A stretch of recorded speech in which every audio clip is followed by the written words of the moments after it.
Let's also talk about knife crime. Now, so much of the show yesterday was dominated, and indeed the whole day's news dominated by this horrific stabbing rampage in Hainault in north-east London. It happened just before 7 o'clock in the morning. The most astonishing footage has been released by CCTV footage, cameras footage, and information from the police, and it is unbelievable what happened.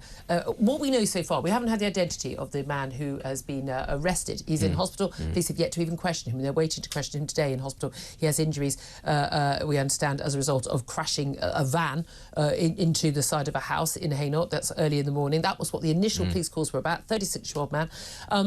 In that stabbing rampage with a samurai sword, and some of the footage, I mean, absolutely mind-blowing. This huge, big sword.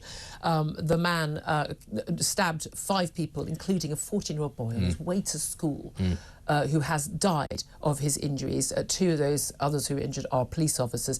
Some of the footage, though, of the tasering by the police, where they were rampaging, he was rampaging around and climbing into people's gardens. For me, one of the most chilling things, actually, was the police officer shouting, "Lock your doors!" 7 in the morning, "Lock your doors!" This man was trying to get into people's homes and was stabbing people in the gardens and the streets. Absolutely petrifying, but incredible heroism from police officers, not armed with guns. They turned up about 30 seconds later, but a WPC with her taser tasering this guy. It is, I mean, we criticise the police when they do things wrong, but wow, good job, lads and ladies, good job. I've seen footage of police officers in this country, how they practice disarming people with knives, and the way that they sort of work in tandem to try to, distract people and pull them in different... It's actually very impressive. And again, we have to say it, we are remarkably lucky that police officers are not routinely armed with guns in this country. And they don't want to be. And they don't want it. That is such a rare thing, and we need to be very thankful for that. Having said that, is it feasible to carry on with that? Oh, I think it is. I think it is. I think as long as you take a very firm approach to actually arresting criminals and actually, stopping the sources of weapons coming into the country. We should try that. Yes, actually, I think that this is feasible. Now, we don't necessarily know what the circumstances are around this man. I hope he's in a lot of pain, but beyond that, we don't actually know. We don't know what's going on.